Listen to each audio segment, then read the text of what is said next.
mutabani wa Nyanzi okurisivinga president w'eggwanga tekimujjako kibiina kya belonging ate bangambe ate mu kituufu muba nuputi tyamwana ticket I don't know ati yamwa ticket aliyo ku yajja ku independent yawangulanga independent yes kati bagamba mambo alizaini ngene batukoga ne kitawe muna yalizaini akati ulira kati nze gashoma ngabera mu ekyo kibiina kyagulanya na convincing anti ampuuga kimuganda ikomawo eka ngati boogera Museveni awangudde abalabe bonna across the country through dialogue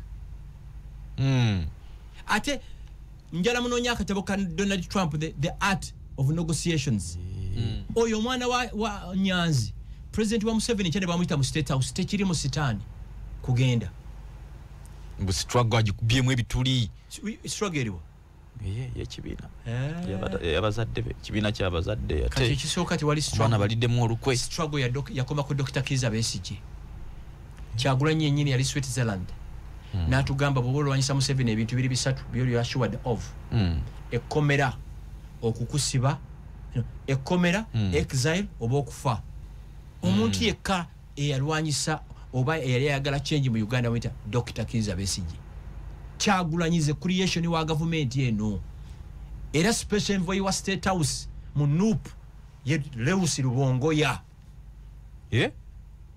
special envoy wa state house mu NUP ye Lewis Lubongoya oba mugamba nti mulwanira kujjako dictator Secretary General w'ekibiina atogamba otya nti oyagala bubaka wa Kampala Central kubanga Secretary General mulimu beera busy from Monday tegekira kibiina yes abagamba mbu bagala kujjako dictator banonya constituency Shira from day one namugamba teri muntu ajja ku respecting nga oli mwavu taliyo you must work teba kulimba mbu waliwo omwana omuwala oba mulenzi mbu babera special no abana bonna mu bawe opportunity chovola banze sikiriziganya na baganda bange abalaalo abafumbiza abaana abawala nga bato sikiriziganya nakyo ofumbiza otyo omwana ali mu P7 ate n'omufumbiza omwana amalirize makerere. Assalamu alaikum wa rahmatullahi wa barakatuh. Yenze Haji Arun omusomi w'edduwa asangibwe Bulumagi ku luguudo lw'Ejjinja kola ku bintu ebyenjawulo ng'emuli endwadde zitawaanya abantu ababulijjo kola kwabo bonna abalina ebizibu mu mukwano bw'oba olina ebizibu mu mukwano jangu gyendi neeyonera nsobole okumalira ensonga kola ku mikisa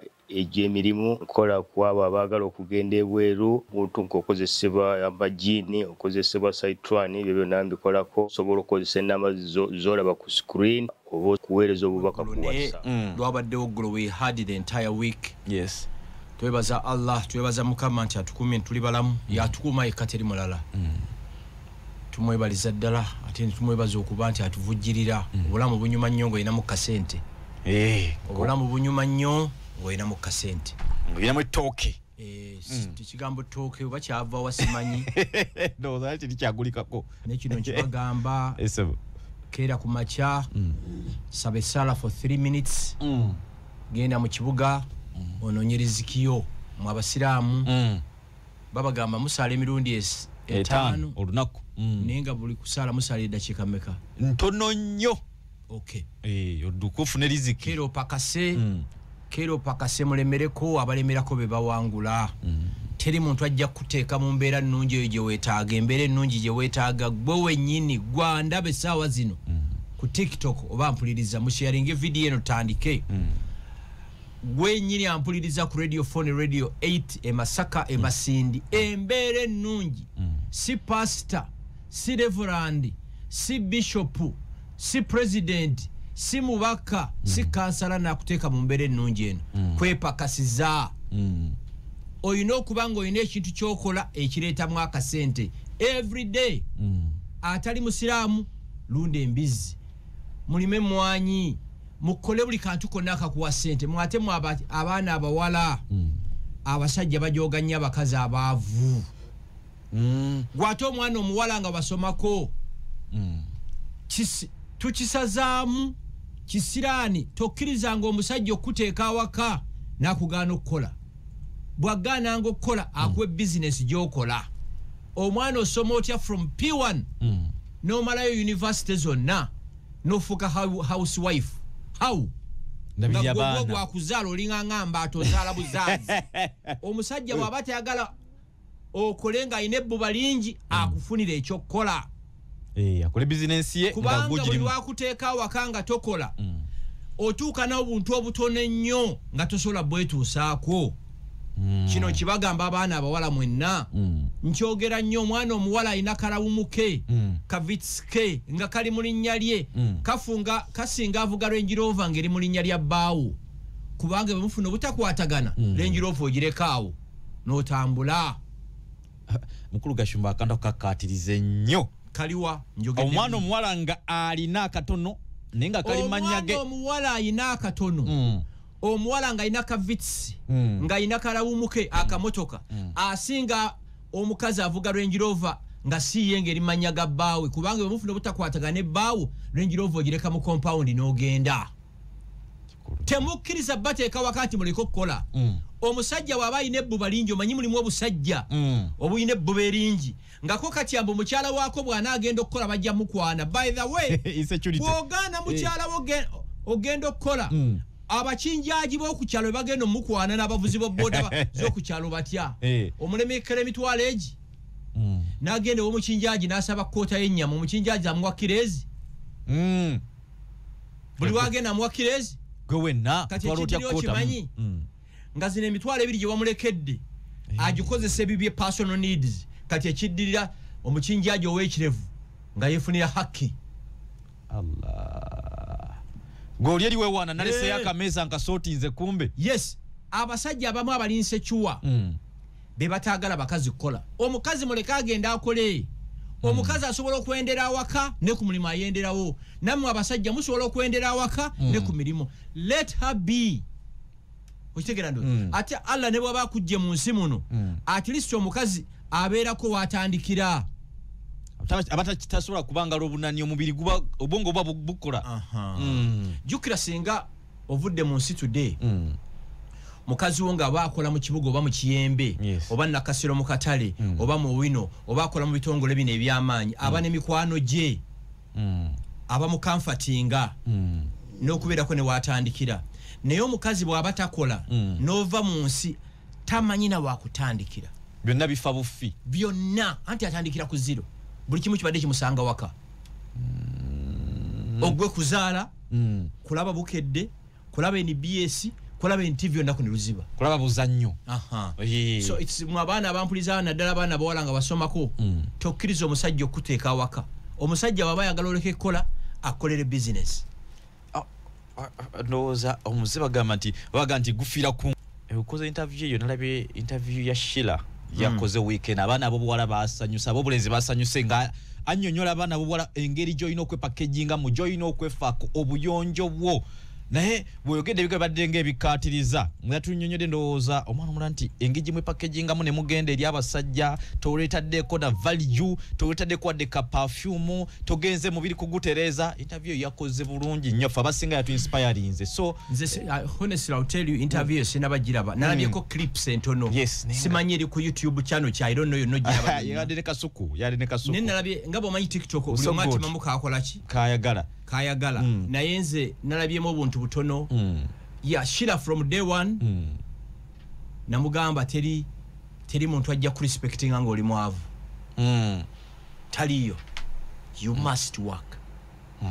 You must work. Nze nyinzo kigamba n'otakikkiriza mu senior one Sheila nga atunda zino weaves was it no around senior 4 weaves zino ez'abakyala bana mikwano gyamwe bano bashiba yabaguzanga enviiri bano babi Kyagulanyi ye mutasoma aguzo already aba making a life. Yes mwimba nimba Allah mpe ekibonerezo nga asoma nga ategeranye ekyo kye bayita internet ekyo nga azijja Brazil enviiri nga importinga galubindi zino nga azijja China sunglasses ya sporting amangu ebiriko. Yes era nzijukira waliwo omukolo baguyita blankets and wine abantu mubaliira sente every gubeerawo oba emirundi ng'ena mu mwaka kati olumu namuvuga nga omutwalayo ng'alina akasawo kabeese ku mugongo ng'agamba nti they are there to spend I'm there to earn ng'agenze n'akasawo akajjudde ki sunglasses ez'okuzitembeya n'agezaako nozitunda ku ssomero ne bamulemesa you get it yes. So sunglasses ezo wiigi ezibazita abakazi bane weave ne wig anti babiyita naye zizabanga nunyina ziganga eziri nakyo yes. ekira what I remember tummy tea ye chai gonywa akusalako olubuto naddala abakyala this is how she was doing business ng'agenda ku internet n'alaba product n'abimporting n'abireeta Uganda jukira talina dduuka then nga talina dduuka kakati contacts ze bano abayimbi bonna ba Spice Diana ng'abiteeka ku boda nizibitwala era olumu natuukanga awaka nensanga boda nga mukaaga ku gate nenga kino kyekiri awaka nga bazze ku banonye bidelivaringa so mu interview nalabyeko ebintu bitono munyambe simanyi ani alina the entire interview tujja kusharingira kawo samoro yajja kusharingirako ka link kakati kangabulire kintu kijja bashokinga olumu I badly needed 500 million nina dealweze netaga million ebi bitano half a billion ng'ate nzeetaaga within 24 hours bwe mbasi zifunye deal egenze mani erenda okukola million 5 osasula 10% ekitone nnyo ate process moyita nga nyina million 4 I had 400 million on my account nekubira shiro ne mugamba my do you have some money nemubuzi nangamba like how much nemugamba I need 100 million within the next 6 hours nangamba I have that money neozizaddi nemugamba you'll give me like a week nzize nangamba deal nti deal nemugamba omanyi where are you nangamba ndi ku apartment yange nanga tuvuge tusinkane ku bank netuvuga navuga nange nenvuga tusinkane ku bank she enters the bank anajja 100 million nazimpa nentoping up kubina shira ndaira nga ncha Katonda Allah nantaasa sente nenziteeka mulimo ne gukola ze simanyi na kumanya 100 million ulira tokuba kalango 100 million naye netega million 5 nenga nyina webi bina osobola okuba ngo ina properties mu Kampala muno nenga cash tokola ki toyinaawo mu mpeke nangamba ozizaddi katate Katonda nanyamba business je nalimu nesasula alia nemubuuza sente zo nziteeka wana you sure you've been paid in years nanga ziteke ku account yange nezi bankinga samuli azamanya nti muwala wange kize namuwerera akandiranze kozesa eno yali business yali ki business samuli azamanya Katonda nanyamba business yasasula mangu nezi depositinga ku account ye okitegedde anti nze mukulu Gashumba kyekinjagaza abaana abawala kuzaala abaana abawala tebeerabira tebakulimba mukisa tebakulimba mbu abeera mwana muwala oba mulenzi guba mukisa n'omulenzi omufuna n'akufuukira mirako ozaala omwana omulenzi n'akuliyetinga revolution mu nsi kati ngeyazaala Museveni ekituufu guba mukisa ozaala omwana omuwala n'afuuka bano ba Michelle Obama nafuka baka walusi yali wa Coca-Cola munsi yonna yamenya record guba mukisa tebakulimba mbu waliwo omwana mbu omwana omuwala ye mutuufu oba omwana omulenzi abaana bonna mubawe equal opportunities mkiddamu tebakulimba mbu waliwo omwana omuwala oba mulenzi mbu babeera special no abaana bonna mubawe equal opportunities kyovola banze sikkiriziganya na baganda bange abalaalo abafumbiza abaana abawala nga bato sikikiriziganya nakyo ofumbiza otyo omwana ali mu P7 ate n'omufumbiza omwana amalirize Makerere oba ekyambugu okitegeera oli naye akyali mwana ne gofumbiza naye mwana no Arafat oyina mutabani bwayitibwa Twino Mugisha Peter he's a graduate from Makerere o Kyambugu o Victoria University owa maliriza kati nzo yagala muwala wange wagashumba amaze P7 afumbirwa uwe yasoma amudominating okitegedde onaberenga lula webale nnyo ekyo sikiziganya nakyo abaana bonna mubawe equal opportunities babikwatako kiswaza nnyo okuba n'abaana 6 nga they are all graduates nga bonna basoma naye nga akanyama n'omuceere okalya ku mikolo gy'abantu obeera otya n'abaana 6 ng'olina ebifaananyi byabwe mu living room bonna bagraduatinga naye nga fridge ekankana awaka ey'omuzadde temuli kantu kiswaza nnyo okuba n'abaana 6 nga bonna baasoma naye nga bamuba n'ekizibu eky'emitwalo 5 within 1 minute temusobola kisolovinga kati baasomera ki okusoma kulina kukyusa bulamu bwaffe President Kagame yakyogera bulungi nti okusoma bwe kuba tikukyusiza bulamu bwo family yo community n'ensi yo ataasoma asinga omuntu ali mu kikuubo yakoma mu P1 oba P7 ng'ali bulungi asinga yasoma Makerere ekyambogo enkumba ali obubi omwana yakoma mu P7 ng'ali bulungi asinga gwa ina masters ng'olinya taxi mande ku mande n'otula n'abantu 14 botameje bavudde ono alya binyeebwa ono mberenge ono maji ono atundyamu omulondo n'ebirala so kusoma kulina kukyusa bulamu bwaffe society tebuuza wasomera wa n'ekikyoli kino kikulu teri muntu yali ambuuziza Gashumba wasomera we mangula ettaka teri airline oba travel agency yali embuuziza Gashumba wasomera wanga ngula tiketi y'ennyonyi teri hoteli mwe nali ngenze nga ngenze ne haki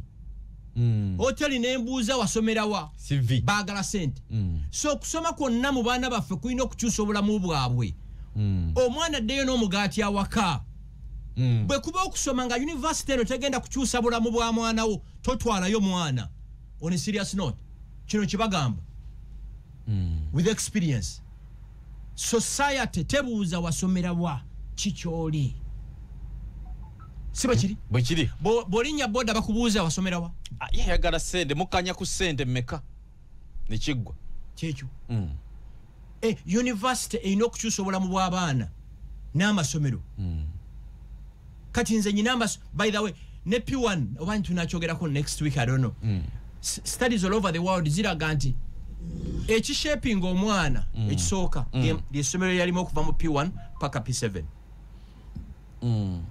mubadde twatwogera kusha wano Taiba International School gye yasomera nze sirabanga ssomero lya instillinga self-esteem mu baana nga ssomero liri sirirabanga ate bo babelivinga nti buli mwana alina ekitone kye waliwo omwana nga mulungi nnyo mu academics oyo ajja okubeera accountant abeere architect abeere engineer abeere doctor bo babelivinga ate waliwo abaana abalina ebitone ng'ebyemipiira okuzannya sports swimming n'ebirala waliwo babelivinga waliwo abaana nga mind yaabwe yaba entrepreneur bantu ba business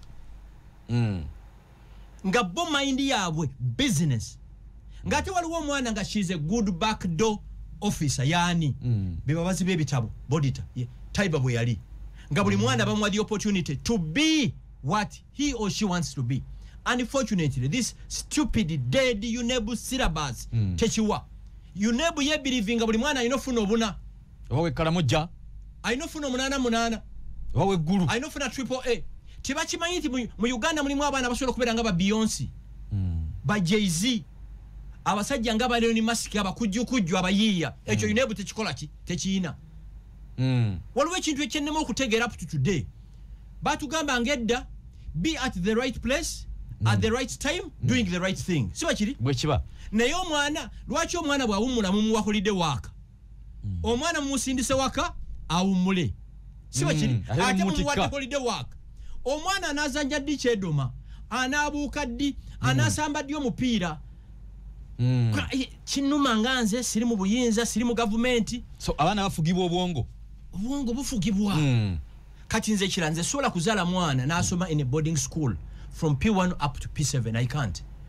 omwana alina kuva waka omwana buli lwo interactinga naye this person opens up to you okiraba yes kiringanga nze sisobola kuba na mwana ne muwa driver amutwale ku ssomero alla batasiza mu inimoloka nya mu compound mama w'omwana lwaki tutwala mwana ku ssomero daddi wo balwaki tatwala mwana ku ssomero mama n'amukola ki n'amuzza ekyo nakiraba nnyo mu bazungu nga ndowooza maybe ndowooza love nyingi naye kirina kama ensonga omwana opening up buli lwota abaana budde ajja ku opening up ku driver wo baddewo abeere driver maid abeere best friend we kubanga gwe mama ne taata muli busy era kyovolaba the purported abantu abanene mu ggwanga muno singa mumanyi abaana bwabwe bali mu jjako abamaziga kino nkyogera nga ntya Katonda abanene mu gavumenti baabwe 65% ku baana abanywa enjaga baana b'abanene.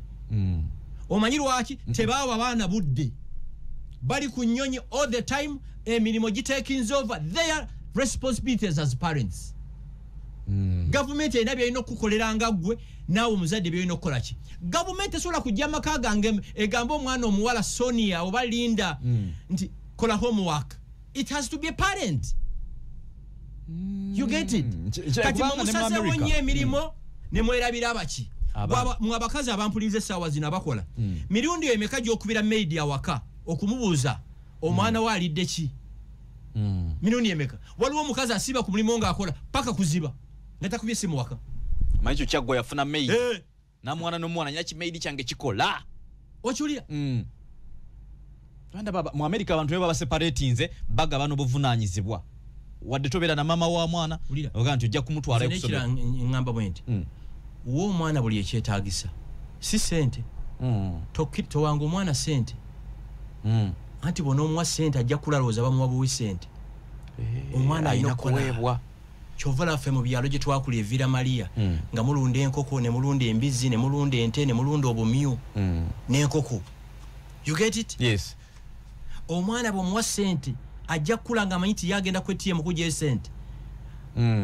Naye tajja kumanya pain ya sente. Bannagana balina olugero. Bw'otakkiza baana kwekimira amazzi tebajja kumanya pain y'amazzi era bajja goonoona. Tewali muntu yetikka kidomola. N'atambula mayiro. N'aleeta amazzi n'agoonoona. Buli wagayi wajjukira obulumi gyagajje. Era bwempulira omutunga aganti akolera abaana nseka n'okuseka. Kubanga mikwano gyaffe abadde ne ssente byonna biweddewo. Nyina omusajja sijja kwogera mu kifo mwali alina emyaka 84 kaakati. Abaana be basabirira afaddi.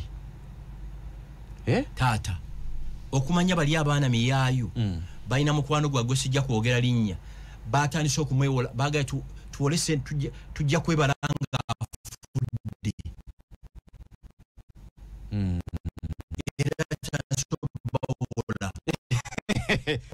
Nimba ala ikibazo bamuga fe tutandiko tuwa sente kubanga tasobola kumala kumaka guno tujja kwebalanga nga tukuguze ettaka. Eno security ya tata wawe. Bo bagamba afaddi. Tata yalooza yategekera baana. Yakola nnyo. It's terrible. Okola notandika n'okwejjanjaba endwadde ziwafuna ng'okola nnyo ng'okolerera abaana. Bwenzireyo ku nsonga eri abaana okubeeramu n'akasente. Teri kigaana kusiika chapati, sumbuusa, magi obeeremu n'akasente. Ate kisinga okunnuma oba kisinga okwagala. Okimanyi nti abawala kati bayiriba okusinga mmwe. Kituufu. Asinza kuwakanira. Out of 10 youth be meeting mukaaga bayiribi bawala. Genda ku TikTok okulabe. Bana bakola sente obubatibe bana bona baguza amamotoka. Nakola juice nakola kino. By the way abaana abawala bavuga emotoka ku mulembe kuno sigumanya gumanya. Naffe abasajja tuyamba yeyambye. Tukwapuliftinga naffe tulaba. Ono naye ayichukweri. Ate nekya abazadde bannange banyumirwa nnyo omwana aina kyakola. Okitegeera. So mpaka semu beremu n'akaki. N'akasente. Nete muziwaya temuwe kimwe kye 10 mu kanisa temukiwa. Ate kanisa nazino kula. Nyina muto wange twadde tuve Masaka n'angamba naye Gashumba. Nyina ebintu bishitegeera. Ani saaba Lord. Si Allah. Katonda. Kakati ate Katonda tusaba te kimwe kye 10. Ate nafenga tu. Katonda ye saaba Lord. Ye number 1. Sente zonna z'okunsizize. Yagaba kweka Katonda alinganga Indian Ocean. Indian Ocean esaba atya oluziro omudumo ku mazzi. Katonda yina nyini sente. Ate tumuweche 10 akebera mutima anti bagamba. Awulira ngoyagala mirako mu bulamu bwo. Sango omunaku mugulye kilo nyama mugulye kilo y'omuchere nzaba boda wensingo kuwa sente mbasanga ku petrol station ne mugamba oze kunywaga mekanti gatano gamba bajijuze tanka.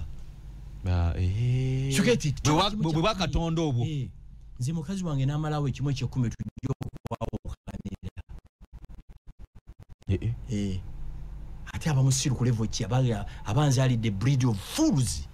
Ekimwe kye 10 nga kiwatya kuti nga kiwani kuyimiza mu bya mukama giriwa kuzimba chachi kusala kulabirira baba kwezo nalindi mu investigating church zine ziri mu Kampala. Zino kimayi limited companies wanje zona limited companies church zino zonna limited companies Tizabantu.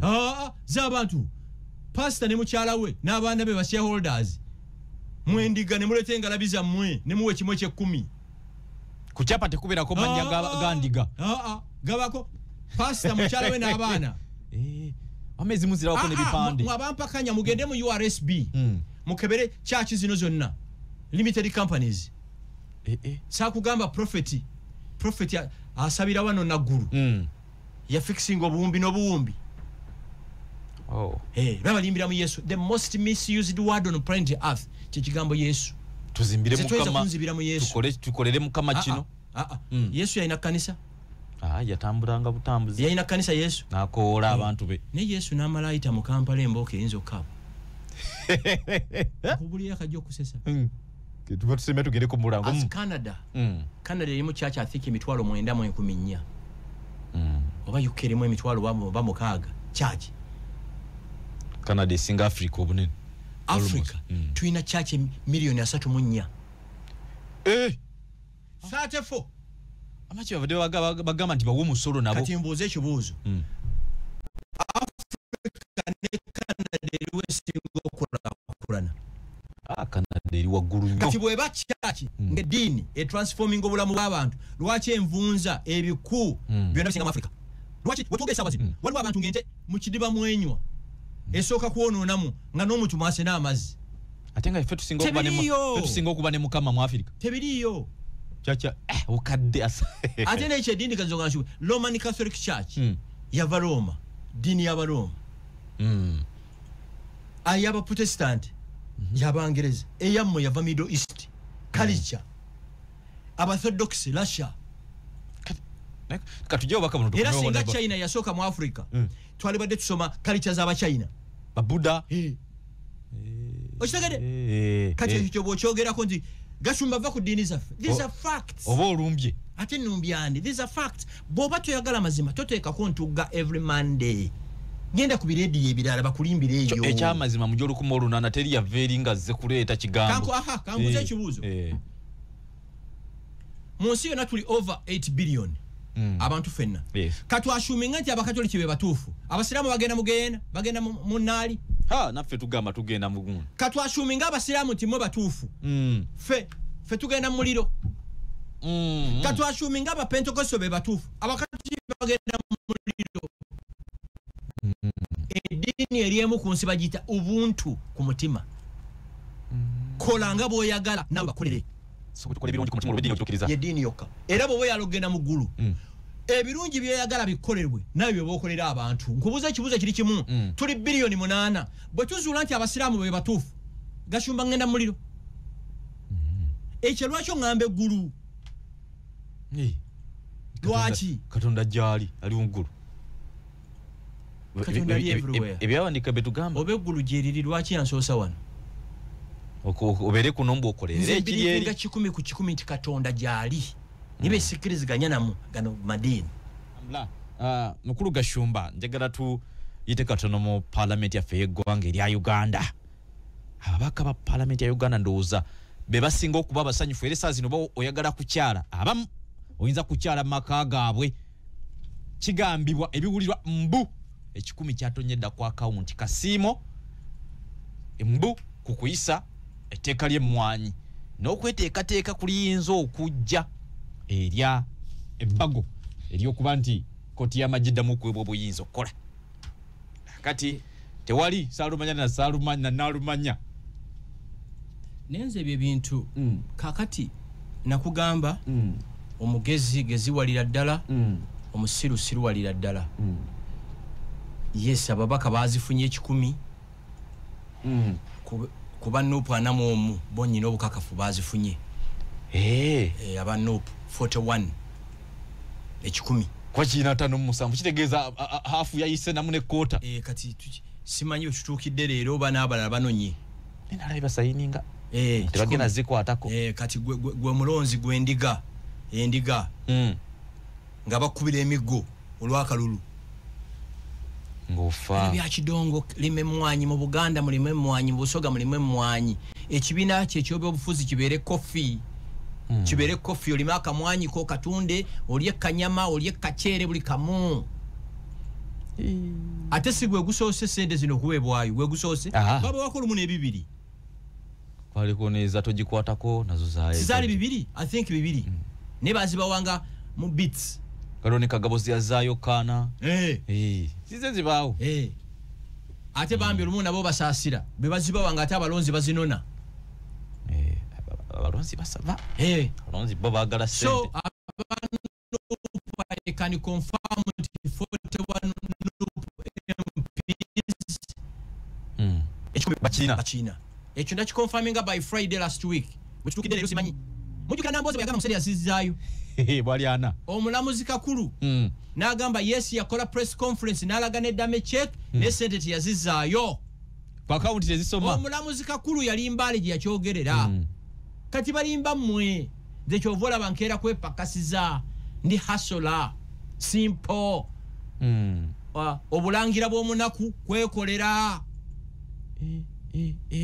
ne mwerabira ati omubaka asasulwa miliyoni 3.5 omusaala aweebwa medical insurance omubaka bw'alwala ye ne family ye ino okujjanjabwa omubaka buli lwatambula n'amala ennaku buli lwagenda ebweru buli lunaku aweebwa $710 ze miliyoni nga 2 buli lunaku ate nga n'omusaala gukyaliyo yes bw'amala ennaku 10 ezo si miliyoni 2 otegeera omubaka bw'aba yakalayira bamuwa miliyoni 2 eby'emmotoka nena lukoola muganda yange yazifunye bafuulu soja bo bali mu makomera bafuulu soja bafuulu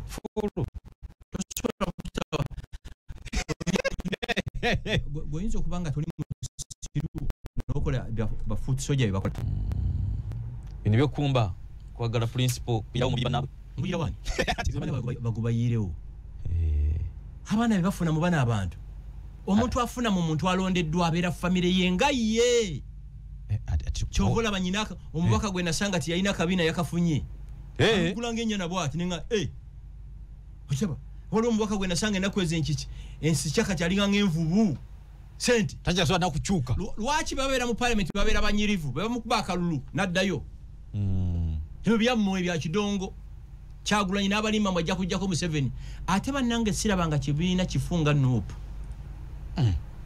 omanyi manifesto yaabwe 2026 protest vote nalayo mwanyina Malindi ani ono Shamim yabadde mulwadde yalwadde ki kendo bade bamututeke Nairobi nga yakosebwa baba kubawa nga bayise kalimwa bonna bagenda ku endwadde zigenda kuvayo ngo okulonda kugenda kutuuka sympathy vote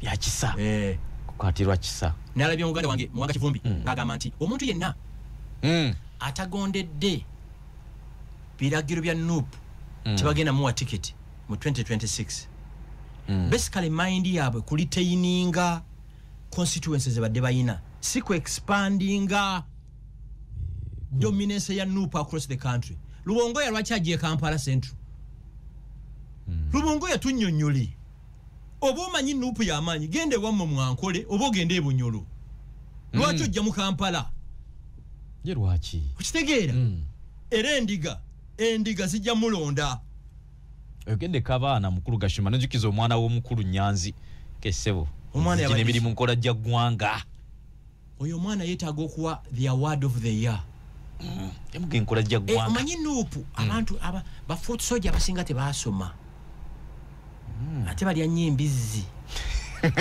banywa nnyo enjaga balya amayirungi balya nnyo akaddo ate bakosa nnyo tekino ne itel tulina embaga gye twabaddeko ne batugamba oba tulina iPhone okuva ku iPhone 10 ne Samsung tukizibwa kuba bagole bifaananyi swagala omugole waffe afaanane bubi bagambe nti omugole ye mubi naye ng'omutaana guva ku ssimu yo eri essimu ezivuma wamma essimu eyo nga evuma omugole bafull soldiers these are idiots mutabani wa Nyanzi ye grade president we Makerere chancellor wa university zonna mu Uganda yitibwa Yoweri Kaguta Museveni mutabani wa Nyanzi si secretary general wa NUP ndi yasinkanye president we gwanga bwakyala mu kitundu omukulembeze wo mu kitundu oyino mu receiving actually oyo mwana mutabani wa Nyanzi president we gwanga ne baba muyise mu state house ng'ategeera agenda. Bagenti nze nfa kuba nnonda abaana ba university nkiikirira bano. Listen.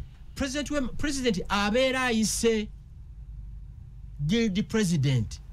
Tayise mutabani wa Nyanzi. Ekirala president munamubuulira mutya ebizibu bya university oba ekitundu kye mulimu ngati mu interacting naye. Kankwesonga yaffe y'abavandimu. Yes. I can assure you singa swasinkana president emirundi egy'enjawulo gye simanyira bungi tiyali tegedde gravity ya nsonga eno. Kubanga waliwo abaali bamulimba successfully mbu abantu abamibwa passports bannansi b'e Rwanda. Yinga kyayina. Nga bamulimba nenga bana abantu 10 ku 10 bannayuganda. Katonda n'atuyamba n'atuteeramu omukisa ne tumusinkana emirundi gye simanyi n'ategeera ensonga eno. Kubanga abali mu cabinet batugamba he was furious, he was boiling. Naga really bannayuganda ne baba kijjanya bwe bati. President anategeera atya ebizibu ebiruma abaana b'e Makerere nga gidi president w'e Makerere ta interface nze naye. Ni mutuka no gambo mwana alizayininge ekipekene bwe kityo. Aba discussing ebintu bye Makerere. Tebayina muntu yali asomeddeko Makerere wati bagenda ngayo. Nkwongera ekirala. Prime Minister Nabbanja, Robina, my sister, my friend. Ng'akyale waffe. Taata wange twali twabya Lumbeeru we Masaka. Ye yali omugenyi omukulu. Sewungu tiyaliiwo. Yagana. Sewungu. Yagana. Nalimba mwali South Africa. Nenkubira abagezi bange abacoordinating amasimu ne banga ali makingi. Prime Minister w'eggwanga akyala mu constituency eyo n'ogaana mbolo kuba gwe wagira Nuupu. Mu receiving mu bitiibwa omubuulire ebizibu ebiruma bannakalungu. Era kwolo bwe yajja n'atuyamba n'atuserekera Kereziya yaffe n'atwayo ne miliyoni 2. Kati Sewungu abeera kubeerawo oluusi twali mu kuddeko ekirala abayayi bagiyita luseke. Twali mu kubyo luseke oluki. Ate bino byabawadde bisigala. Sewungu okulisivinga Nabbanja tikikujja mu Nuupu. Osigala wagira Nuupu yo. Mutabani wa Nyanzi okulisivinga president w'eggwanga tekimujjako kibiina kya belonging ate bangambe ate mbu kituufu mu Nuupu tyemwana ticket I don't know. Ati yemu ticket. Aliyo ku yajja ku independent. Yawangulanga independent. Yes. Kati bagamba mbu designing ne batukoga ne kitawe muna yali designing. Kati ulira. Kati nze gasoma ngabera mu ekyo kibiina. Wano wabeera we kibiina kyaba comedians badikula abadingo. Ye Nuupu. Abanyankola abo balina ekintu kye batusinga n'abantu b'engulu. President Museveni bw'akyala e Kabaale nga area MPFDC yamwera kaminga yakavani munyonyi namubulya challenges z'ekitundu kubanga he's the president. Museveni actually nabo mu mambuka we bakola nzija Museveni oba omwagala oba tomwagala yasalawo kinde kubo likolebwe. Ministry ya works nebaganye ne kubo likolebwe aligana. Ate abali mu cabinet bangamba omuntu yekamu amuchallenging mu cabinet yekadaaga malitwala amuchallenging yekana mugamba okay we defy it. Abalabo nabo era basirise. President yekatonda w'okunsi oyagala toyagala. Yes. Chovula mu COVID yagamba nga busibewo ne tusibawo. Batensa banziyewo bakabula bwetuko mawo. Tugende nako. President ye muntu yekka akujja kalabba nga bagenda kuhanginga ku ssaawa 4 kusatu n'ekitundu nakupadoninga. Kisonyibo. Kati omwana ono okulisivinga president tekirimu sitaani. Actually nze sigaana abantu kwogera kyeŋŋaana ye message I've disagreed with President Museveni. Naye akimanyiza by the way Peter Mutabuzi. Apito Mutabuzi. Oli Mutabuzi. Yes, I've disagreed with him, but he's the president of this country. I'm not coordinating Minister Affairs. Me? It's him. Ate nawe kiwetaaga. Yes, nga musisinkana nga twawukana. I've disagreed with him. Njagala kujja obaka bano tudde kye batuddirako kyennyini ekyo. Olumu yampita mu State House eyo. Nenjogera dakika 3 twali babiri omuko nanga misaga chuma nange njogereko. Ngantabusi. Nali mu State House nengaba na cheche mbaddeko. Galawe tokitegeera. Chukitite. Obusungu I was boiling. I was boiling kubiseera bya Rwanda ne Uganda. Ningo ino bimuga. Yes. Naye yali anzise. Takutanga butagumiikirizikana katudde wano mpaka bwe tuba tukomye wa mpuliriza ku nsonga enyikwe tugenda okutandikira. Kakati yo mukulu nga buli omu yebuza ye nga teyavudde we bamutegekedde ne mukulu mpuge Rubaga mu church twabalabye eggulo. Kenti omuntu okuloza ntasobola kusinkana mukulembeze ne gufuuka omusango. Kati ate nyanzi gwe nalabya Woloma yamusisinkana kiro. yasajja bakibaga nyanzi waabwe anti kano kanuupu KTM machine mwe baliira sente tebagala muntu yenna aba distracting 21st century Makerere maze emyaka 10 notategeera nti guild president we Makerere abeera president w'abaana be Makerere bonna abe nalemu abanupu abefudisi be balonda omwana oyo ate betugamba abayizi mubeera muli baminista abasoma and is meeting the chancellor wa Makerere si vice akyalayo omulundi ogumu okitegeera kati mu abadongo nga babalimba mbu twena kwesembereza mu 7 ani asasula ababaka banupu President Museveni yaziteekako omukono era n'amateeka muganda wange mukoddomi wange Joro Senyonyi ali mu convoy yani Museveni ne bagamba naawo nti convoy ye mujibweko bane jobera anyirire ennaku zino abuka bwati nempuuga bwe yali ate Kyagulanyi alina ka video akatrending ennyo ng'aganze mwana sikwata majja g'abantu sigenda mu politics kati ali muki omwana kyeyakoze kyekituufu president bw'akyala mu kitundu ne bw'oba tomwagala mu receiving omubulire ebizibu ebiruma ki eggwanga okitegeera ekikumi nga tebakiganye abaka banuupu bagamba bakiganye era bali mu kusayini nga bateekako emikono bakole ki teri alina kikwatako bw'okikwatako kooti y'abantu ejja kukulamu ate nkusesa ki ebyo babizanyirako mmwe ffe kye tulaba kankubuuze gwoli musajja omanyi kibayita kapa bweriira emmese kusuuka enjeru enuunawo n'otalaba wadde akasaayi bwe kati babaka tebaleka mikululo nange olwo benalengedde kakati nalabye ani Kyagulanyi kyekigaana Kyagulanyi nabira noono mwana waana akeera mu shoyano ku makyani waliwo Abdul omuzibu waliwo osmosis no Abdulu mbu Kyagulanyi yatudde n'empuuga is that news ago mawulire mpuuga ayinza okuba nga ayina disagreements ne Kyagulanyi tekibagaana kutuula bombi actually nze politics gwenjagala ng'owagira NUP mpagira PLU nzijewo ne tunywa kacaayi n'entambula ekirala ononconvincing otya nzije mu kibiina kyo nga toyogera nange olina omukyala are you married okobo dating fine I'm dating mukazi wo tewamukwanyisa bigambo bukiri naye n'ayogera kakati Kyagulanyi anaconvincinga ntya mpuuga kimuganda ikomawo eka nga teboogera Museveni awangudde abalabe bonna across the country through dialogue ate njala munoonya akatabo ka Donald Trump the art of negotiations kati waliwo andaba ndi ku radio akimanyi kusaze ali mu kuba tosobola kuwangula muntu yenna nga toyogedde naye ekirala bwe mbadde njagala 10 n'engenda n'omukaaga eba Victory kanfuna omukaaga guno nja kutandikira ku mukaaga nga tuteesa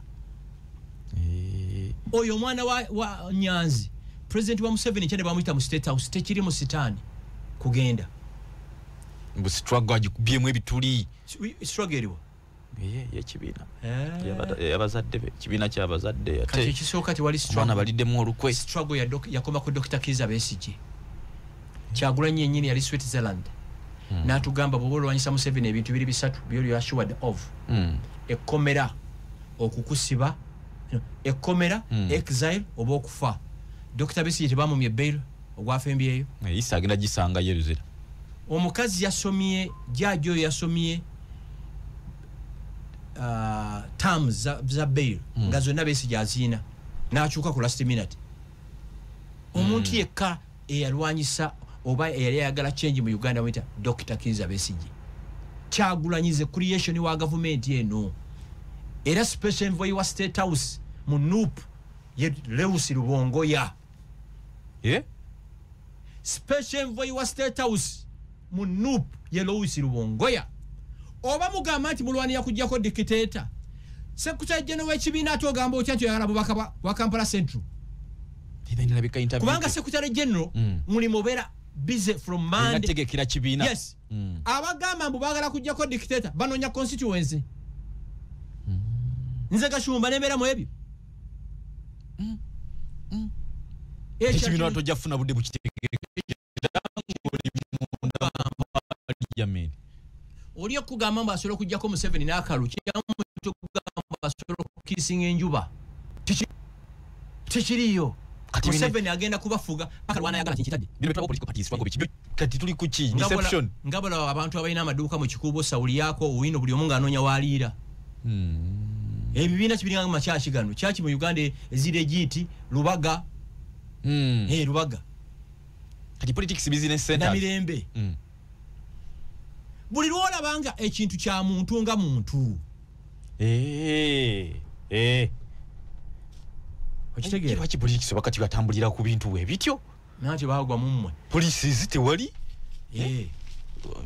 aliwo kibiina kimu mu Kyagulanyi atudde n'empuuga nti bantu bakyewuunyiza buli abadde abeerako n'empuuga oyo nga bantu ki bakuba mu Kampala muno singa Katonda ateekamu ekyuma mu Kampala ekisikaninga obwongo bw'abantu Kampala esigalamu nga 20% ba village bali mu Kampala muno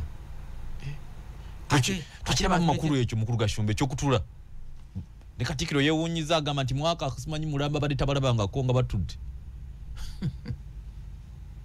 kati era kyolina okumanya bategese enteekateeka y'okutuula bakikoze deliberately kiswa bamanya buli omu wanaatuula kankubuuzemu ekibuuzo Museveni akateesa n'ebibiina ebimuyeekera bisoba 20 nga tebya mundu kati mpuuga yakola ki Kyagulanyi ekibagaana okutuula okwogera by the way sente bagamba zaali mu mateeka kooti yalangirira Israeli ekubaganye ne Hamas ne Hezbollah tebateesa bali mu nteeseganya bawanyisiganya n'abasibe okiwulira ebyobufuzi abantu b'omu Buganda tubiveemu tusigale mu byakubusuubuzi ebyobufuzi si calling y'abantu b'omu Buganda kino kankikubuulire ne Trump ateekawo amateeka naye ng'ayagala muteese akunyigiriza naye ng'ayagala ojje ku mmeeza muteese wano tuli ku kirala otekere ebirala ekimanyi buli gy'ogenda wano osanga omutemu gwe banoonya nga bamusibidde Kibuye naye nga CPS emunoonya Goreda ali mu komera the most wanted murderer called so and so ali Kibuye naye nga te CPS emunoonya kubanga be bakukwata bweppa ne bakujjako fingerprint bali badde bategera mumutuweereze aliwa naate waliwo abantu be banoonya ng'olwedde bali luzira ng'ate balina emisango emirala so data center negenda ku profilinga homicide cases bantu ki abasinga ozikola ziva ku nsonga ki ekyo kitebe CID headquarters bagizimba 1939 myaka abagamba myaka 8 kino nkyogera nga ntya Allah tewali kitongole mu Uganda kisigenangamu CID headquarters nga magambo tana bakuteking over nga tosobola na muntu kuwa kasoda n'okanywera ulo obujama oyo magambo si yagita asanga bagibba abebi betaka taka bali bayitwala koze ulira nga bogenda ku CID headquarters ngo yala kweyamba short call oba long call ngovuga motoka n'ogenda ku Shero Kibuli n'okomawo neka kati toilet ze nalabe ku CID headquarters ozigeraganya ku toilet za Serena okufana n'obulungi but magambo and group abasi byakagaba mwene ba Franka mwesigwa damulira badamulya mwena mu moving beyond CID headquarters ne police zo nezo mu bitundu zikolebweko at least buli mwaka singa tusobola okuzimba ennyumba z'abasirikale 15 kubanga we tuogerera police ina abasirikale ng'emitwalo 5 mu 14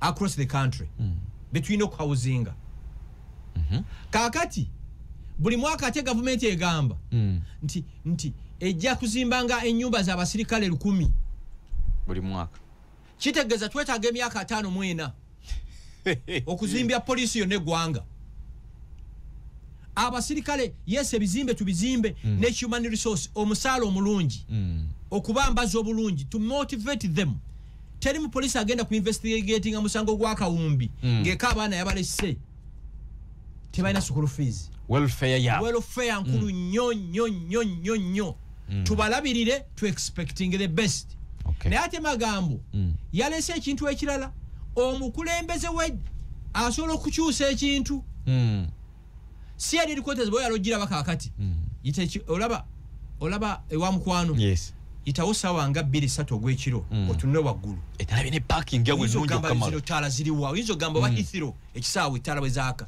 ne entrance yennyini CID headquarters kuliko kubimuli muli ne lwinga kiringa ekikomera ky'embizi nabye na access nti kati nnungi kuba oyina ensonga z'egalo twala yo eyo nambi ogedde olumbugu abasirikale bo bakyalimu olumbugu yetereze wendaga kakati ngenda kubuli olumbugu oluli mu basirikale aba CID abatuuka n'obuta okumiss investigating emisango abantu abatayina musango ne batwalibwa mu kooti katujje mbali mu ketalo ulabanga bafuna obukulembeze obujja mu kibiina gamba nti tebina tambula tubiwulira nnyo gamba nti President Museveni ali mu ketalo yeka ekitebe ky'enaalemu mu kiyite mochale ndaga ya activity y'ekitebe ky'enaalemu ekikulira Twadonga Secretary General nawe nabira ndagayo na birango wano ebirango bireke jala Twadonga ayimirire wano ku Kampala Road ne Rubongo yabayimirirewo tulaba abantu kubana sporting Rubongo ya sirabanga esripe NRM Secretariat nga ku mulembe gwa Twadonga sigirabanga mwabe NRM muzanyise abana n'abazukulu mugenda bawulya mu kaluka 2026 ndagayo one activity y'NRM Secretariat bino byolaba Buganda for Museveni babaka be NRM abava mu Buganda ngabbo bebekolamu omulimu yes era ne twali mu kukyala ewaka Ssaabasajja Kabaka nga tugenze ogula emijoozi sente milioni 3 zava mu babaka be NRM abava mu Buganda ne PLU kwata yes ngate ekikonyisa ekitebe ky'NRM ekyo buli myezi ena bakiwa 8 billion America activities bakola ndagayo one activity y'ekitebe ky'NRM Kasule Lumumba yudu visibly see activities NRM zindage tekiriyo abasonga bagamba batya bebase balanda yiri bane bakiyita balambadde balambala road map gamba President Museveni road map ye CNRM mu history ye NRM ze sirabanga kitebe kyebase nga kino kitebe ndaga ya activity emu dino ye NRM nechi abatubulire 8 billion zibaweebwa zikola ki kati president agenda mu bende weekend PDM kati ogenda kulabo n'engalabi zaabwe wali bamugoberera wali olumala okuvaawo tolidda mu balaba I can assure you singa kitebe ky'NRM kyali kikola only 20% kuno gye kino kola Museveni yali badde yetika mugugu bema mumenya batu nkubu goli munna mawulire yes just tell me one activity sirina nupe kola press conference every Monday ne kola ki ne makwita batya ne eitaba na mawulire ne kama frajinga njagala ondageyo by the way NRM neno government ena bingi byekoze ebintu ebirungi yes njagala NRM as a party endageyo press conference emu ngeraga government eri mu buyinza byekoze eba yinzo kusabira ko budget yawe kujikoleyo kati ojjukira kana akantu ka akemwanyi UCDA setu ositeka mu government okugata ebitongole ositeka ministry ya agriculture ojjukira kerere yaliwo naye kati emwanyi erinnya bulinnya ebyo ena byali byadde yogera actually byongedde kuterera butereza ekyokubiri umeme mwenna timukimanyi bonna ba staff ba umeme government yabaliteyininze kitegeeza nti omuzungu abadde atwala sente ziri ebweru zigenda sigalawa wano bonna mwalabyeko obuzibu bwonna ku masanyalaze bakyusiza bukyusa ovulo abadde bambale za umeme ne bambale za UCDL ebyo yenali byabadde eraga atekyo si kyangu of course bali aba umeme badde tukola mu sente bweziti zigenda kusigala wano mu kitongole kyaffe ki kati na kino ekirala zino sente zebewoze mu Stanbic Bank okusasula umeme veo sente tibazewoze bwe bati UCDL egenda zisasula just kino kyadde kyakakasa yes UCDL egenda kusasula sente zino government zeyewola mu Stanbic Bank ebyo byonna NRM Secretariat yali badde bikola ki Fute tumanyi bagenda kwewola mu budget. Olaba bambi nankabirwa yekka gwolaba. You get it? Yatoba nacho. Kirimu kiyite mochare. Kakukuba masimu. Lime ekintu ekireetayo kasente. Teri munnabyabufuzi akulwanirira. Ekikumi bakifunye. Nendera bafuna. Bano bolaba batabukiro no mwana we Makerere. Bo mu State House bagendayo kiro. Okitegeera. Naye omwana salabye konti oba president yamuwadde yakabaasa. Ate wali na conversation yalabise. You get it? Yes. Wepakasize gobero oli muvubi vubira ddala. Oba oli mu kinjaji. Temera ddala ennyama. Ofunemu kasente. Teri byabufuzi singa ebyobufuzi byali bikyusa Uganda every after 5 years. Kampala yali badde nga Abu Dhabi oba Dubai. Okitegeera. Ekirala mukyala executive director wa KCCA. Nkwebaza. Olabika oyinza okubeeramu omukono gwa Jennifer Musisi. Omuntu bwakwatibwa nga ayiwa kasasiro mu mwala ayolebwe atwalibwe mu kooti. Mukose ku mukono ogw'ekyuma lwemugenda okufixinga Kampala eno. Kino kankibabuulire. Ekifembayo obudde butuweddeko. Nziramu bagamba tuli mu kutegeka the first ever abavandimwe carnival. Twagala tu celebrating. Twebaze Katonda olw'ebirabo. Twebaze Katonda olw'executive order abantu baffe passports zibaweebwa, national IDs zibaweebwa. Abalina challenges entono nazo zigenda kubeera solved. Temugezaako ne munaturalizinga. Tukisazaamu tukivumirira. Teri munnansi wa Uganda akkirizibwa kugula butuuze mu Uganda. Obutuuze mu Uganda obugula tobadde muki munna Uganda. Oba ovudde Congo oba Tanzania oba Eritrea oba wa. Munnansi wa Uganda talina kugula buki butuuze. Ekirala information gyoba wadde ku form ng'osaba passport. Ng'olina national ID. LC ne zikakasa okuva ku LC 1 paka LC 5. Tewali information iragyoina mbo wandike ebbaluwa mbo giwandikira simanya commissioner. Sebala Fati webale nnyo kutu hostinga. Wow. Abavandimwe mwenna gye mulimba tumidde waliwo abali ekigali mbala muli bangi. Waliwo abangamba bimungamba sinza bikola yagalo ffe tuli banna Uganda 10 kuki nakyo. Musibe bulungi. Mama Peter, Jolly. Tata